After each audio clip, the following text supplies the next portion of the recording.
My name is John, and I'm 80 years old. Over the years, I've learned something important. Happiness isn't about fancy vacations or expensive hobbies. It's found in the simple joys, the ones we often overlook. But as we age, finding those meaningful activities can feel challenging. Have you ever wondered, what should I be doing to stay active, happy, and fulfilled without breaking the bank? Today, I'll share affordable hobbies and activities that can fill your days with purpose and joy. From quiet nature walks to creative outlets and volunteering, there's something here for everyone. And along the way, we'll explore how Stoic wisdom reminds us that living simply doesn't mean living without meaning. Stay with me, because you might discover that happiness after 60 is easier and closer than you think. When I was younger, I used to think happiness came from grand achievements, things you could measure with trophies, promotions, or a big bank account. But as the years went by, I realized that the deepest joys often come from the simplest things. I remember one summer evening sitting on my porch, watching the sun set over the horizon. A gentle breeze was rustling the trees, and for the first time in a long while, I felt completely at peace. No fancy dinner, no vacation, just me, the fresh air, and that golden glow in the sky. That's when it hit me. Life after 60 isn't about chasing more. It's about enjoying what's already within reach. The Stoic philosophers understood this well.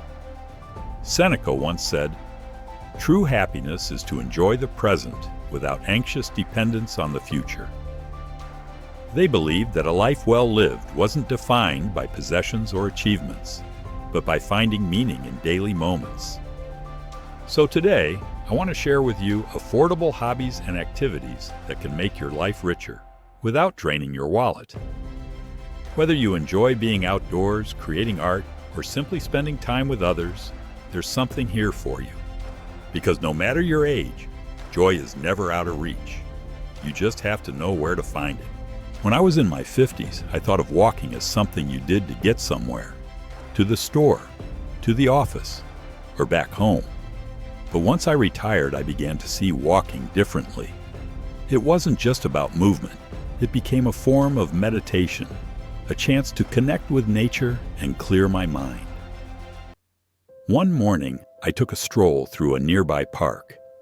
The air was crisp, the dew sparkled on the grass, and birds were chirping like they were performing a private concert just for me. I wasn't in a rush, and for the first time, I realized how calming it was to simply be present. Walking is one of the simplest and most affordable ways to stay active. It improves cardiovascular health, reduces stress, and even helps with mental clarity. And the best part, you don't need a gym membership, just a pair of comfortable shoes and a bit of curiosity about what's around you. You can take it up a notch by exploring local parks, botanical gardens, or even nature trails if you enjoy a bit of adventure.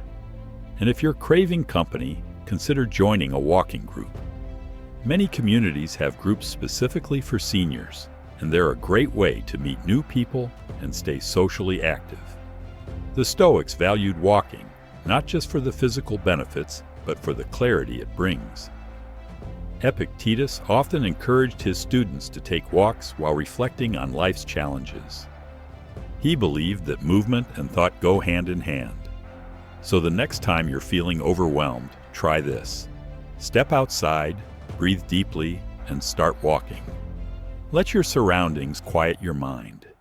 Notice the breeze, the crunch of leaves underfoot, or the warmth of the sun on your skin. Because sometimes, the best solutions aren't found by sitting and thinking. They're found by walking and observing. Gardening has always been more than just planting seeds. It's an act of patience, care, and renewal. I remember the first time I planted tomatoes in my backyard. I was skeptical. How could something so simple lead to joy? But as the days passed and those tiny green buds pushed through the soil, I felt something unexpected, a sense of purpose. There's a unique kind of magic in nurturing something from start to finish. Whether it's flowers blooming in the spring or vegetables ripe for the picking, Gardening offers rewards beyond the harvest. It's therapeutic, grounding, and best of all, affordable. Even if you don't have a big yard, you can start small. Container gardening is perfect for patios or balconies. A few pots of herbs or flowers can brighten your space and your mood. You don't need expensive equipment, just soil, sunlight, and a willingness to get your hands dirty. Research even shows that gardening reduces stress, lowers blood pressure, and improves mental well-being. For me, it's a form of meditation. The simple act of pulling weeds or watering plants helps clear my mind and bring me back to the present. The Stoics understood this connection between care and reward. Marcus Aurelius reflected on the importance of nurturing the things we value. What we care for grows stronger. What we neglect withers away. That's not just true for plants. It's true for our minds, our relationships, and our health. Gardening is a quiet teacher. It shows you that growth takes time, that setbacks, like a failed crop or a bad season, are part of the process. But with patience and persistence, those efforts eventually bloom into something beautiful. So, whether you're planting daisies, tomatoes, or even just a few herbs, remember, you're not just growing a garden, you're cultivating peace. I once met a man who decided to learn the guitar at 65. He told me, "I've always wanted to play, but I thought it was too late." Then I realized, what's the worst that can happen? I'll learn a few songs, or maybe just enjoy the process. That stuck with me. Too often, we let age limit our curiosity. But the truth is, the brain doesn't stop growing when you reach a certain number. In fact, learning new skills after 60 is one of the best things you can do for your mental health. It keeps the mind sharp, improves memory, and even boosts self-confidence. And here's the good news. It doesn't have to cost a fortune. There are countless free or affordable resources. You can take online courses, join a local library workshop, or even learn through YouTube. Always wanted to paint? Grab some affordable supplies from a local craft store and start experimenting. Curious about photography? Many smartphones today have powerful cameras, and you can explore free tutorials online. The Stoics believed in lifelong learning. Seneca said, "As long as you live, keep learning how to live." To them, wisdom wasn't a destination, it was a journey. Every day was an opportunity to grow, to learn something new about the world and about yourself. When I was in my 70s, I decided to try my hand at writing short stories. At first, I wasn't sure where to start. But once I stopped worrying about being perfect and just let myself enjoy the process, something clicked. Writing became a way to reflect on my life, to relive memories and capture lessons I wanted to pass down to my grandchildren. Here's the key. Don't be afraid to start small. You don't have to master a skill overnight. The joy isn't in the result, it's in the effort, in the moments of discovery along the way. So, what's that one thing you've always been curious about? Whether it's cooking a new recipe, learning a language, or playing an instrument, remember this. It's never too late. The only mistake you can make is never trying. When I was a child, I'd watch my mother sit by the window with her knitting needles, completely lost in her work. There was something soothing about it.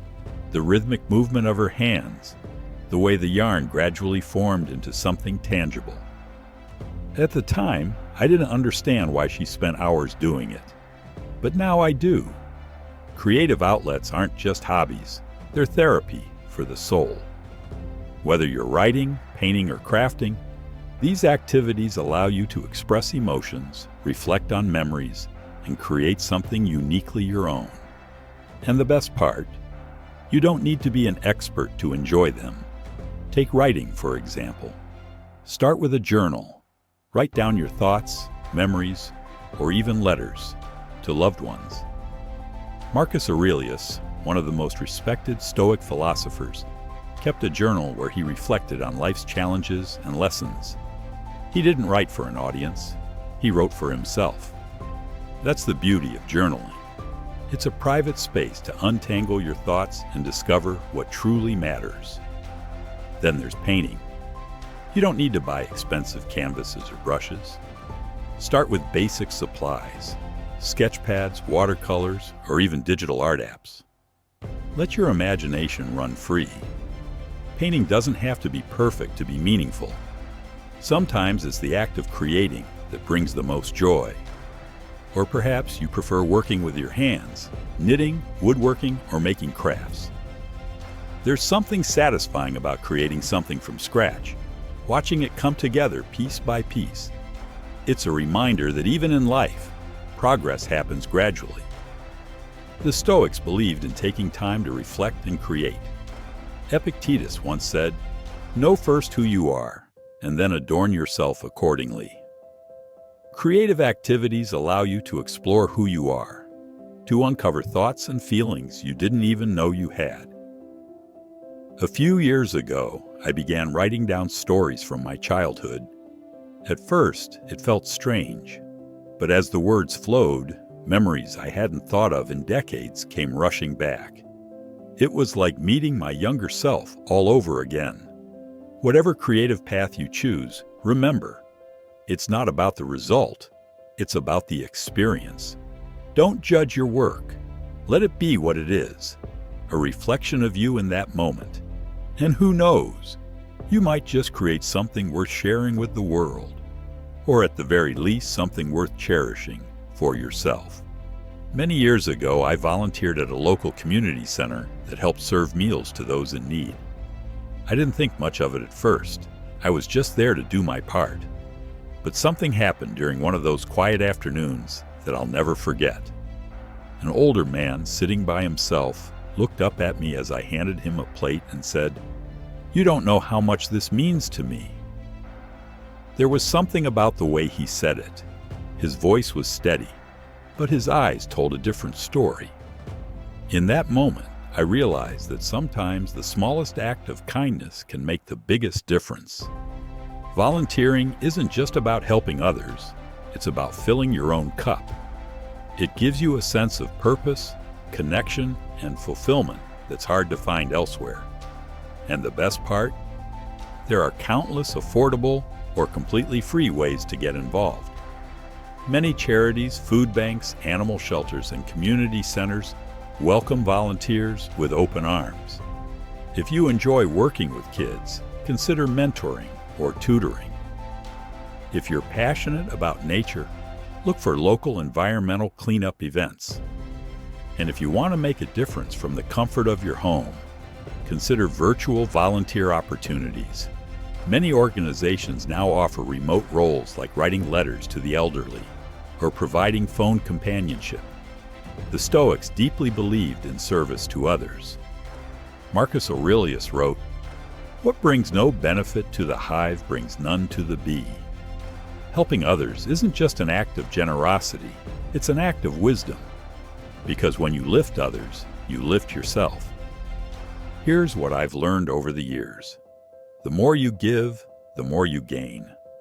Not in material things, but in experiences, in relationships, and in a deep sense of gratitude for the life you have. One afternoon, after a day of volunteering, a woman hugged me and said, "You remind me of my father." She had tears in her eyes, and I felt something in my chest. A warmth, a connection that reminded me that we're never truly strangers. So if you're feeling disconnected or searching for purpose, consider giving your time. You might go in thinking you're helping someone else, but you'll come out realizing that they helped you too. Some of my favorite memories aren't from big events or fancy parties. They're from simple evenings spent around a table with friends and family, a deck of cards, and a lot of laughter. I remember one particular game night at my house when we played charades. My nephew tried to act out a giraffe, but he looked more like a confused flamingo. We laughed until our sides hurt, and even now, just thinking about it brings a smile to my face. There's something magical about these simple social gatherings. They're inexpensive, but the joy they bring is priceless. As we age, it's important to stay connected, to have people to talk to, laugh with, and share stories. Isolation can creep in quietly, but so can connection if you invite it. Hosting a game night is one of the easiest ways to do this. You don't need anything fancy. A deck of cards, a board game, or even a few trivia questions can spark hours of fun. Consider potluck dinners where everyone brings a dish. It's budget-friendly and gives people a chance to share their favorite recipes. And if you're a reader, book clubs are another fantastic option. Discussing stories, sharing perspectives, and connecting over a good book can be deeply rewarding. You might be surprised at how much you learn, not just about the book, but about the people around you. The Stoics believed in shared experiences. Epictetus taught that humans are social beings by nature, and that connecting with others is essential to a meaningful life. No man is an island, he often reminded his students. We are made for cooperation. Laughter, conversation, and shared moments of joy aren't just good for the soul, they're good for your health.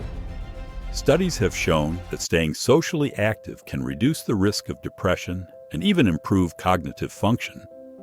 But beyond the science, it simply feels good to be surrounded by warmth and companionship.